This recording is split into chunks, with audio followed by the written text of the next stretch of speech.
Everyone, welcome back. This week we've been taking a look at the ideas of representing the divine, and we examined with Plato his notion of moving beyond the physical realm and immersing in the eternal or the divine or the celestial, however you want to describe that.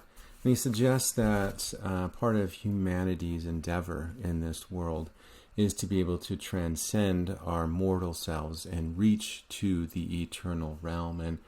And Renaissance artists were extremely interested in Plato's ideas and found that there were truth embedded within them. And we started, Renaissance thinkers and artists started looking beyond just simply examining the way of tradition and way ideas and images have been traditionally represented, and looking to liberate the mind outside the box of new ideas and new information. And so they were going back to ancient Greek and Roman ideas, and they started to say, what else is out there? And in the process, they rediscovered Plato and found that there are some inherent truths that we can learn that we can then apply to Christian understanding. And so Plato becomes extremely important during the Renaissance and will guide a lot of our discussion for today because of that.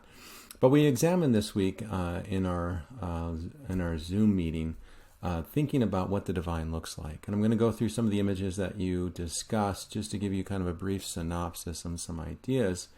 And then we're going to move on and we'll build from there.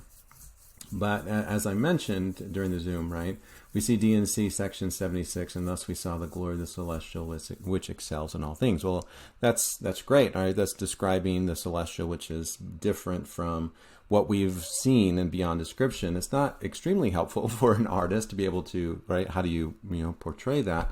And so that's kind of the paradox of the artist, is how do you portray something that no one's ever, at least the artist hasn't been able to see, and that excels in all things. Or in 3rd Nephi, it came to pass that as they understood, they cast their eyes up again towards heaven, and behold, they saw a man descending out of heaven, and he was clothed in a white robe, and he came down and stood in the midst of them. So this one's a little bit more, right? We see a person or a personage that's coming down and dwelling with them. And so that we can kind of start to see. And so Renaissance artists with, similar ideas, right? The Book of Mormon comes out after the Renaissance, but they start to think about, right, that these ideas, how do you represent something that looks like what we're created, right? If we're created in the image of God, then God has to look kind of like us, right? And then Joseph Smith history, it no sooner appeared that I found myself delivered from the enemy which held me bound. When the light rested upon me, I saw two personages. So again, things that we can kind of see. But then it says, whose brightness, and glory defy all description, stand above me in the air. And so, again, it has this element of real to it, but also this element of something that's not real. And so the question for artists is, how do you create an image of the divine if you've never seen it before? How do we make something that looks nothing like the world in which we live, right? And so that's kind of the question, right? And connecting this to Plato's cave, right, as they start to imitate the divine. Plato asserted that because the real world, or the world of the physical, is constantly changing, we need to forget the real and aspire to the ideal, right? The world of the eternal, or in the church we call it the celestial. This idea captured the hearts and minds of the Renaissance artists. They wanted their works to aspire to the divine. They believed that through art, they can become a god, right? Like a creator, right? Having the power to create. However, the problem for them was they did not know what the divine looked like, right? And then similar to Nietzsche, we've talked about Nietzsche this week with The Birth of a Tragedy. Nietzsche encourages us to find a balance between Dionysian and Apollonian impulses, right? The ideas of emotion versus reason and intellect, to achieve beauty and harmony. In a similar manner, Renaissance artists attain a balance between their mathematical values and emotional sentiments to attain their version of harmony and beauty. So I want you to see how these ideas are implemented within Renaissance art and how they're starting to see the world. And we talked a little bit about this one in our Zoom meeting. I just wanted to kind of briefly go through this just to give you a sense of similar ideas, right? And as I mentioned, these were painted about 30 years apart. Cimabue is a representation of the medieval kind of style, And Giotto is more of the Renaissance style. Giotto is going to be a huge influence for Renaissance artists like Michelangelo and Leonardo. Thinking about Cimabue, right? The first thing that we notice about that is there's a set feeling of flatness, right? So the lines don't really indicate that depth, that linear perspective. They feel as though everything has been steamrolled on the canvas, and they just kind of all flattened out, right? So the angels seem as though they're stacked on top of one another. Mary's knees seem as though they're just pushed up against the same kind of dimension as her torso. And everything just feels really flat and kind of squished together, right? We take a look at the angels. Each of them look kind of, similar, right? To make it seem like everything in heaven just kind of has this similar kind of flair to it. I mean, if you take a look at Mary's head, right, it seems as though there's a flatness. I mean, it seems as though the chin is coming away from the neck just a little bit, but not much. And then baby Jesus looks like almost a full-grown adult. And as we take a look at that, right, there's some reasons for this, right? What Cimabue is arguing, much like the other medieval artists, is that the divine is nothing like the physical world. And so they weren't necessarily trying to represent realism. They were trying to represent this idealism, right? More of symbolism that's being embedded within them. And so they're not really trying to make it look as realistic as possible. They're just trying to make it look as kind of eternal as possible, right? Something that defies description. Whereas Giotto is trying to do something else, all right? He has a different type of argument. What we see is the knees come apart a little bit from the torso, seem as though they're closer to the viewer, us, than they are to her torso. It seems like baby Jesus here, rather than looking like an adult, he looks kind of like a actual baby with the kind of the baby chubbiness and the baby proportions. And then each of these individuals that surround the throne that they're both in kind of look in awe, but they all have this kind of space, right? They're not necessarily stacked on top of one another.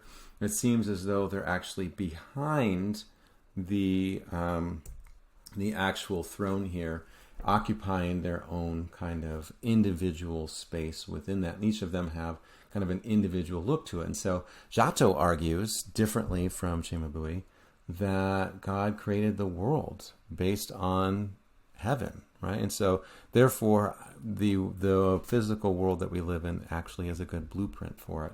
And so what we see with Giotto is he's going to then influence the Renaissance artists who are going to say, okay, yeah, that makes sense, that the world that we're living in is patterned after God, God's heaven, right, that he created. So therefore, it is okay to mirror that, right, after this physical world. But they're also going to find some different techniques to be able to make that transition. Both of these are in the Uffizi Gallery in Florence. And so you can see the transition between the Middle Ages as you walk around the room towards the Renaissance, as everyone moves towards Giotto as kind of the father of the Renaissance style of art. Mainly what we're going to see, the definition of beauty during the Renaissance, is they're going to be influenced by Plato's ideas. Number one, they're going to try to find a balance between representing the real world, right? And so that means everything's going to be atomically correct and mathematically kind of precise and symmetrical, to give it that kind of real feeling to it. But then also there's going to be a sense of timelessness, a sense of being apart from the world, to then say, okay, it looks real, but it's also different. It's separate from it. And so these are going to be the common traits that we're going to see throughout, again and again throughout Renaissance art. And similar to Bertho Traggi, right? Finding that balance between Dionysian and Apollonian impulses to find that beauty. I gave we went through this one for our Zoom lecture, just to briefly review here. Representing, right, similar to the vein of Giotto and Giotto's influence, what we see here is something that looks somewhat realistic, right? So we see the face of Mary seeming though it's coming away from her neck, and we see the similar ideas with Angel Gabriel on the left-hand side. The Annunciation, the title of this just means the announcement when Mary hears that she is going to give birth to Jesus. And so we see an emphasis on the anatomy. We see that there's, the elbow that occupies its own space, which is apart from the torso, and then the hands as they then cross. We see similar ideas with Mary's hands. and then the elaborate robe here that has this kind of shading of the folds to give it this kind of realistic feel, and then the knee that comes down of Angel Gabriel, and then his foot down here. That gives it the sense of, this actual body, right? Anatomically correct. And then in the back, what we see are this indication of space, right? We use these orthogonal lines that push towards, right? That push us towards the back. But not only do these orthogonal lines that give us the sense of space act as a way to create the illusion of depth within the art, they also act as access lines that we talked about, right? That point everything to the head of Mary. So all of the lines point towards the face of Mary to direct our attention towards this is what this is about, right? We talked about before the use of the different types of lines that are being used, right? The vertical lines of the outside world, right? So this world that looks realistic, but also it's apart from being realistic. The images of the real world are represented here by the vertical lines versus the diagonal lines of Mary and Angel Gabriel, right? So they kind of occupy their own space. Then we talk about a little bit about the colors, right? Mary is demonstrated in her royal blue, and Gabriel is in the red of passion, of the energy and the love of heaven coming down to earth, which is different from the very vibrant greens and browns of the fallen world, the physical world that we live in. So they occupy this space that's different from the outside world. And then also we talked about the figures, right? The figures are extremely large in relation, right? If Mary to stand up, she'd be about 15 feet tall. They're very large in comparison to the overall fresco here. But that's just to demonstrate their role, right? He places them at the center. He places all the lines to direct our attention to Mary, to direct our attention to it. And then this is me going to the San Marco, which is where the monastery where this particular fresco is.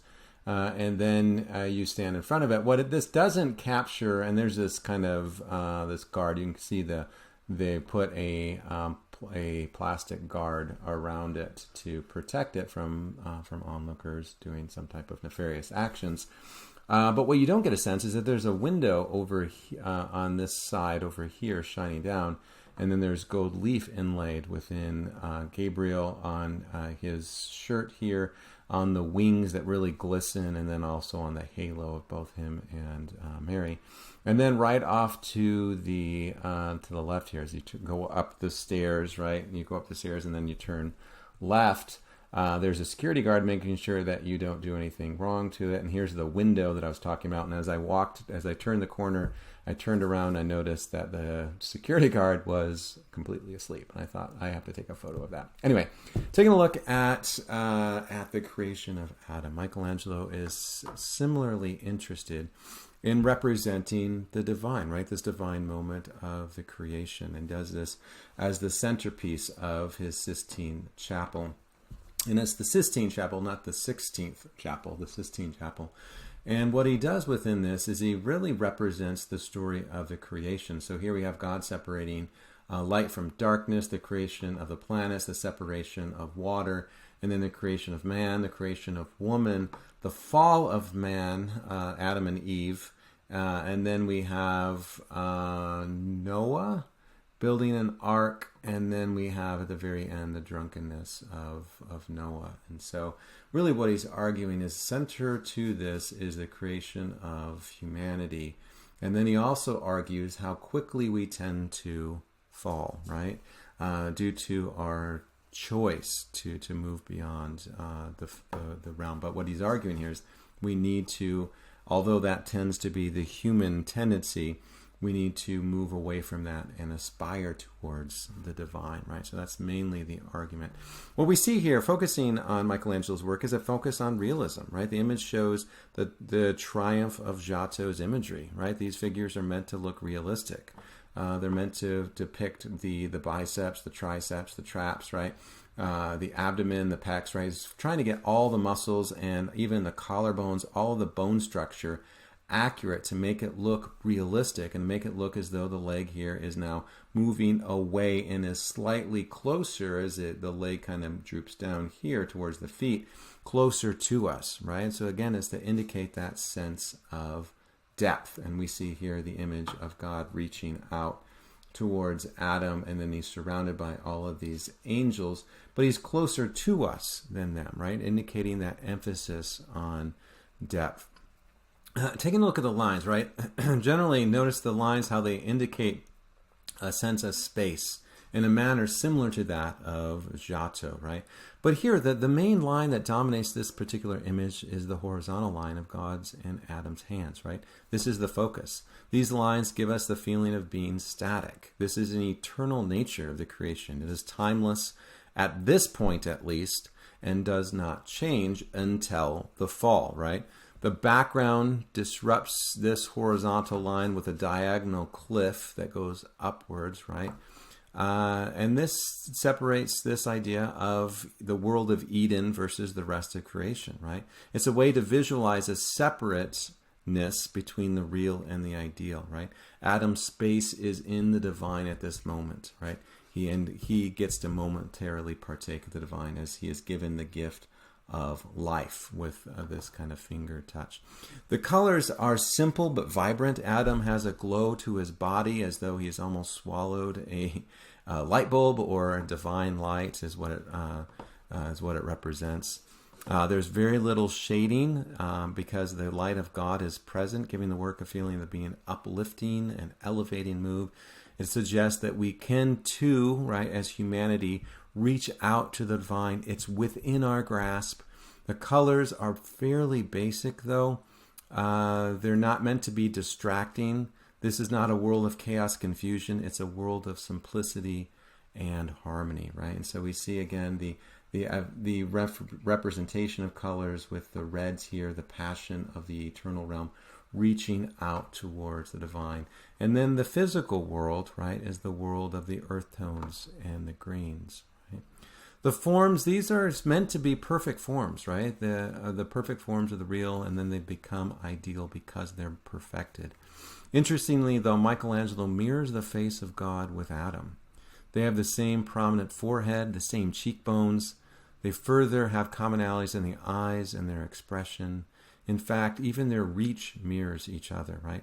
Michelangelo, with his frescoes, celebrates the creation of humans and our beauty, right? Our eternal beauty that's within us. As creations of God, we are beautiful. Created in the image, we are ideal.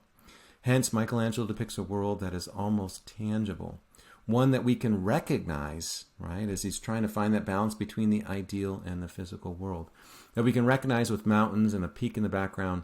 However, he does suggest a certain level of idealism with the bodies of Adam and God that are clearly cut and chiseled, right?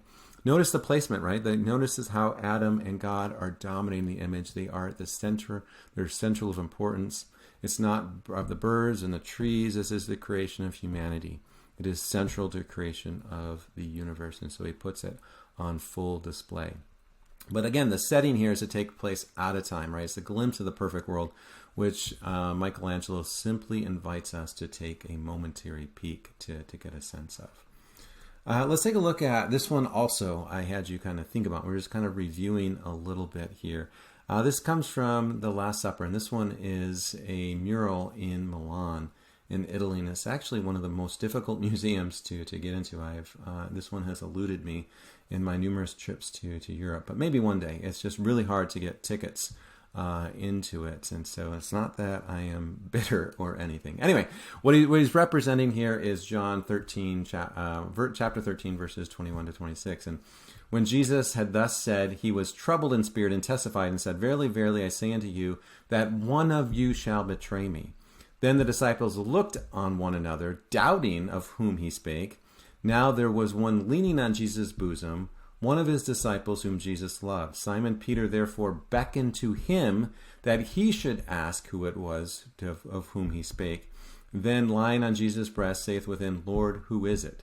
And Jesus answered and he said, "To whom I shall give a sop when I have dipped it."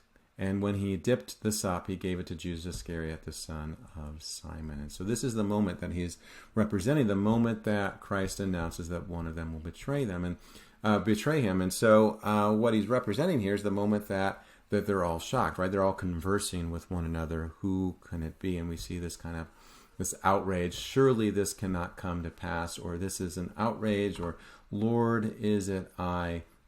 And these individuals over here are trying to did you hear what he said? What did he really say? Trying to get a sense of come to terms with this announcement. Notice how the lines, though, not only indicate depth, as I mentioned in last week's lecture, but it also focuses the attention of the viewer on Christ, right? He's the center. He is the focus. We talked about this when we talked about axis lines. The colors here are red and blue. Notice how they reoccur throughout, again, the idea of royalty and the passion of the divine coming to the fore, right?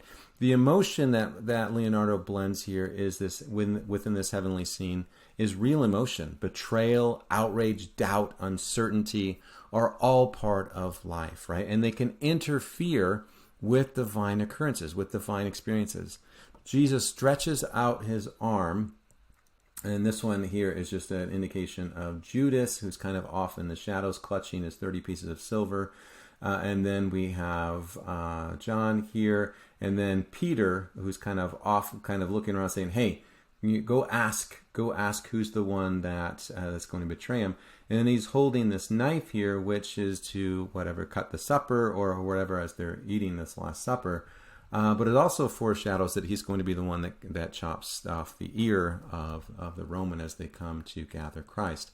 Here with the indication of Christ's arms, right here, he is pointing out, or he's reaching towards the bread, and he's welcoming all to come unto him. And so here he's welcoming everyone while also pointing to the sacrament to let us know how that is going to be possible, right? The shading here is pretty well lit in the foreground. It's a little bit darker as it's kind of changed and deteriorated over time. But then notice how Leonardo gives us the window in the back to suggest this outside life, right? The life that goes on completely unaware of this important historical moment. We too, right? The idea is that we too could be missing something important if we're not careful, right? But getting back to the lines, just briefly here, one of the lines that dominate this work is that line, the horizontal line of the table. And what this does, right, rather than setting all of the apostles around a table as you would normally do for, a Last Supper, he puts them all on one side. One reason he does this is so we don't see their backs.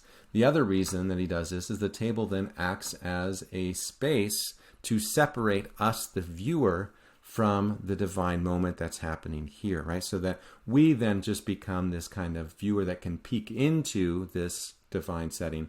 But we can't really participate in it, as though this is on stage and we are the ones in the audience and we can just kind of look on and see this. And so this is another way to separate the ideal world versus the real world in which we now occupy. I want to take a look at one more of Leonardo's works. This one is The Virgin of the Rocks. And we see a slightly different version of a divine scene. It's Mary and an archangel here, right, shown by the wings. We have John the Baptist here, and then Jesus at the very bottom, right? Notice how Mary's hand points downward to her son, Jesus. And then she kind of encourages John the Baptist, even at a young age, to recognize and pray to him, right? The lines. Notice how this is a pyramidal design with the three figures at the bottom of the canvas and Mary at the top, right? Meaning that pyramidal design. Our eyes first then go to Mary. She's the center. She's the one that is raising Jesus and directing John the Baptist on how to behave. Notice how they are all in this diagonal line. While the background is very vertical, right? We have the dominant of the verticals of the rock formations in the background. So this separates them from the physical world. The colors, notice that they're complementary colors on Mary. Her blue and orange robe are striking in contrast to the other dark colors. She is vibrant and stands apart from the brown and crags behind her. Yet the blue of the mountain and the sky unite her with the natural world. and as such unite her with the divine, right? Something that is divinely created by God. Notice that the shading here is a little bit darker, but that's in part because of the varnish that they put on it, and then the varnish starts to yellow and darken over time. But it creates this kind of visually striking effect, as if the characters emerge from darkness. Indeed, they all seem to glow with a heavenly light while surrounded by the darkening world around them, right? Placement. Interestingly, notice how Mary is seated on the throne, as we see, as almost as though we see with Chenmenbui and Giotto, right? Here it is more of a natural setting, right? So it's not necessarily a physical throne, but we see her in a similar kind of posture, right? So Mary has her hand on John, and she's directing him, right? She's kind of sitting on her throne with a halo above, directing John, a kind of a person like unto us, right? Directing us then to go towards Christ. And then Christ is reaching out his tiny little hands and then giving a blessing back, right? That the hand gestures here are graceful. And so here with the angel, Leonardo delicately blends the seemingly real world that surrounds them with the divine. All right, let's finish off with our discussion of painting, and we'll talk a little bit about some sculpture with this one, Parmigianino and his Madonna with a long neck, right? Here we see a fairly typical image shown in an atypical manner, right? Mary and her child Jesus. We've seen this image before. And then we have other children that enter bearing gifts. Madonna is shown not in a throne per se, right? But she has a similar posture. But she's kind of half standing, half sitting. And she almost has this kind of seeming kind of air of lightness to it, right? It's not as though a woman could hold a baby standing, balancing on one foot with another foot kind of in midair, right? With the child kind of draped across her abdomen. It really wouldn't work that way, but this gives it a feeling of lightlessness, airiness, right? As though they're floating. That makes it seem a little more timeless, a little bit more divine, right? The architecture with a series of columns tries to make us feel or connect to some actual space that this is occurring within the physical world, although it's separate from it. But the extreme angle of the columns feels unnatural and makes the columns appear to be one, right, as it kind of moves back. And this image is actually unfinished, and you can kind of see how they were going to finish the image here with the rest of the building, but he just didn't do it. And then you have this figure here who's kind of crammed off into the far right hand side of it. This image we've seen before. Anyone that's pointing towards Jesus is going to be John the Baptist. And then there's another figure here who did not get finished, right? So again, notice that the lines, they push to the background to indicate space in a similar manner that we've seen before, right? Following the manner of Giotto, giving this illusion of depth on a two-dimensional space with the orthogonal lines. But the lines are mainly vertical, except for Christ and a little bit of Mary, right? Who lays an extreme, Christ here lays an extreme diagonal across the canvas. This allows him to occupy a separate sphere than all the others, right? He's on his own plane. He's separate from everyone else. He occupies his own space. It also gives him a sense of energy and motion, as generally diagonal lines do. Where the other figures are static, right, occupying that vertical space, the Christ child is energetic and full of life, right? One more way to separate him from the real. Notice the colors, right? Mary and Christ are shown in royal blue. They are different from other figures. We talked about how blue is the most expensive color, so Mary is often portrayed in blue to demonstrate her royalty, and here she uses part of her gown to encase baby Jesus, right? The shading, take a look at how Christ is ultra bright, right?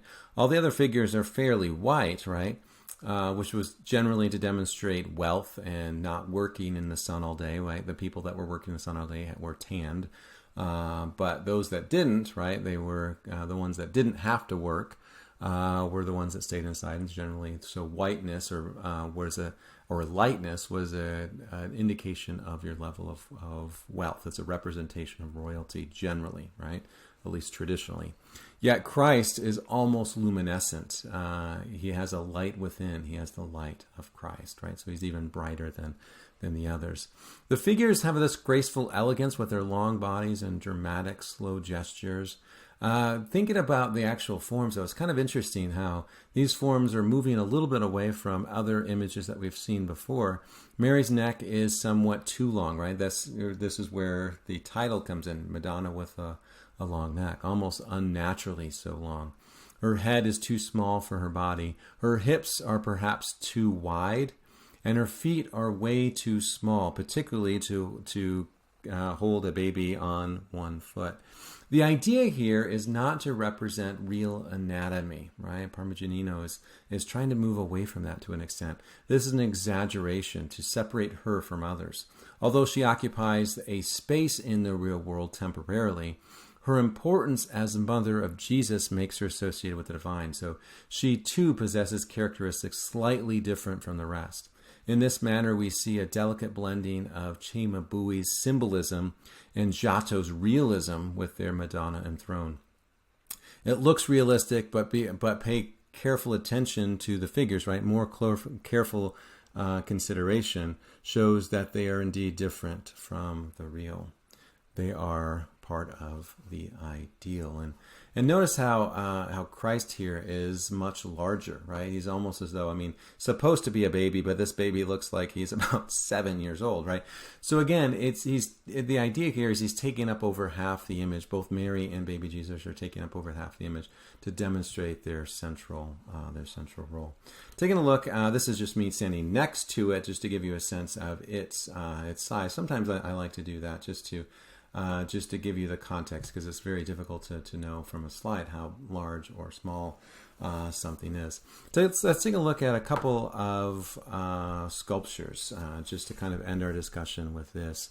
We see with Michelangelo's Pieta. Michelangelo, as we mentioned, was mainly a sculptor, so it's one of the bitter ironies that he's mainly known for the Sistine Chapel, because he didn't want to do the Sistine Chapel. He complained the entire time. And yet we kind of think of Michelangelo as the painter of the Sistine Chapel, and he's like, I'm really a sculptor. This particular image launched Michelangelo to stardom, right? He was kind of the rock star of the artist, mainly as a result of this. This is his first major work that he did in 1499. Here we see it demonstrates another intimate moment between Mary and her son. This is the moment after Christ was taken off the cross. You have a mother holding her dead son in her arms tenderly and softly. But we've seen this kind of image before. This almost appears as though it's Madonna enthroned, right? We've seen that motif again and again. But this time, this is a slightly different moment, but we have the same kind of effect, the same kind of majesty, right? Notice the look on Mary's face. There is sorrow, but it's not misery. Somberness without real suffering. Michelangelo wanted to depict a scene that showed the tenderness of this moment. He did not want to emphasize the suffering of Christ or his mother, but merely wanted to get us to see that this had to come to pass. Mary grapples with her loss of her son, but there's a more inner fortitude and strength. She's not happy, but has accepted his fate. Similarly, we see this idea with Christ, right? As we take a look at his face, and particularly his mouth, we see that there's this tender kind of smile, right? That death is a release from suffering. So here we see the ideas of Plato, that we're not supposed to focus on the physical world. We're not supposed to focus on physical suffering. We're supposed to focus on transitioning or transcending beyond that, those kind of feelings and thoughts to move towards. But also, as he directs our attention towards these kind of very somber, kind of delicate moments. Notice how they're also very realistic as well, right? We see the indication of the anatomy, right? With the forehead, the soft, delicate forehead, and the nose of Mary as it's cast down, the gentle lips. But look at the detail. And we have to remember that this is done out of marble, right? This in a form of subtraction, right? So this is you have to take out the marble and be able to create this sense of depth. Take a look at the nose and trying to get the anatomical nose correct with the brow and the forehead. Here we see the sunken chest, right, as though the oxygen has been taken out of his body. We see the spear wound in his side. We even see the delicate, right, the amount of detail, right, trying to get the anatomical proportions correct in the hands of Christ and Mary, and also the knee here. Or take a look at the hands of Christ here, and just remember he's carving this out, and then he has to smooth it out to give it this kind of shine. They didn't really have sandpaper back then, so he has to do this with some type of terry cloth. Notice the veins as they go up towards the forearm, and focusing on trying to get the body exactly right, or the nail prints in the feet with the veins and the toe knuckles and the toenails, right? So again, what we see is that there's this sense of timelessness, but also there's this sense of they actually feel as though they're actual beings, right? People that we can relate to, people that we can identify with, people that we could have seen before, right? So Mary demonstrates this idealized form of beauty, but it's not as though she's someone that we couldn't have seen somewhere, all right? The same with kind of Christ, right? Ideal features, but also realistic features, as though they make us feel like that we can identify with them even more. It's kind of interesting, though. This is the only work of art that Michelangelo signed across the sash of Mary. He writes, Michelangelo Buonarroti, that's his last name, did this, which is kind of an interesting thought, because here during the Renaissance we have the artists that are starting to be seen as more than just craftsmen, but they're actually seen as people that have insight, something to say, something to learn from, someone that can elevate us spiritually to become more divine, to learn and to inspire us. And so here he signs his work saying, I did this, not just some other, random Joe. Michelangelo did this. But it also has another meaning, right? Michelangelo did this within this moment of taking Christ off the cross. Suggests that Michelangelo Buonarroti is responsible for this, meaning that he is the cause, or one of the causes to this. And that gets us to think about first of all, his relationship with the divine, which he struggled with throughout his life. He struggled with his Christianity. He felt that he was going to be condemned in the last days. But also gets us to think about our relationship and what we have done to cause this, right? And to get us to think maybe we need to do less and to strive to do better. So, the lessons that suffering, so to speak. In any event, some major ideas to think about and to consider with the Pietà. Some of the criticisms that people have, which is kind of interesting that someone would criticize this. This is one of my, I know I shouldn't have favorites, but this is one of my favorite works in Western art. Just because of it's just delicate, it's very somber yet hopeful, how he's balancing that out, how he's balancing the harmony and beauty, principles of Renaissance beauty within this. But some people criticize that Mary looks too young for Jesus, which I think is quite accurate, right? She actually looks a little bit younger than he does. Another criticism is that her head is too small for her body, which I can kind of understand that is a criticism. But I think we talked a little bit about this before, because sculpture is so heavy, right?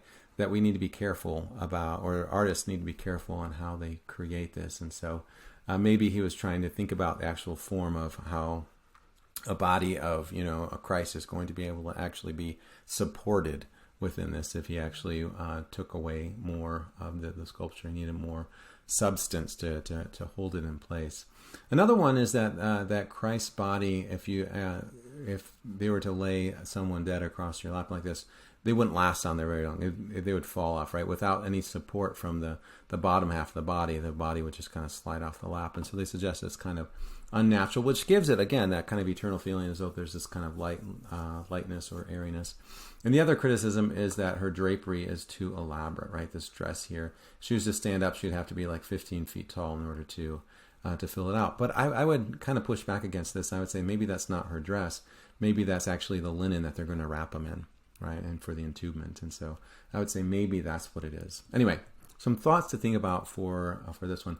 If you're in the area of Salt Lake, they've actually done a life-size a life-size replica of this particular image, and they did two of them. One is in South America, and the other one is in Salt Lake City. For I don't know why, but they actually quarried the same marble, the same place that Michelangelo went. They got marble from that area, and then they did some computer measurements, and then they used lasers to carve this out. And so it's actually quite interesting. The Pieta is in the Vatican in Rome. It's in St. Peter's Basilica, which is kind of the headquarters for the Catholic Church. And it's really hard to get to. It's behind some bulletproof glass, and then there's like a barrier that blocks you. But this one you can stand. You can see me standing right next to it with my kind of dazed look on my face. You stand right next to it. There's still some glass that you can kind of see here that protects it. But you can actually get right up close to it and actually see it firsthand. So if you're in Salt Lake, I highly recommend maybe stopping in and taking a look at this particular one. I think it's at the First United Baptist Church in Salt Lake. Let's take a look at Michelangelo's David. This one's a little bit different than all the other images that we've seen, because mainly we take a look at Mary or Jesus or Adam, right, in kind of more divine settings. This one is an actual person, human being, that Michelangelo is representing, but we also see some of those ideas of the eternal realm within this one as well. This is supposed to be the ideal figure, right? So he's not divine, he is human, but he represents ideas that we can all aspire to. He's not just a man holding a sling, he's the ideal man holding a sling, right? This is the epitome of what Michelangelo is doing here, is he's representing the epitome of masculinity, right? He took on the giant and he won, right? He demonstrates great faith and strength. Michelangelo, through David, gives us a blueprint to follow. So in that sense, David is the model for us for the divine. He represents the ideal version for us to follow. But like Plato, this is an image that remains the same. The idea of devotion, the idea of strength will remain the same, right? So I want you to think about this as we move forward with our discussion of Michelangelo's David, right? This one is monumental. It stands at an impressive 16 feet, 11 and a half inches. And so this is me standing next to it just to give you the sense of size. So the actual base of it is about 6 feet, and then this goes up for another almost 17 feet high. It is ginormous, and it's hard to get a sense of how tall it is from a picture, right? You actually have to go to it.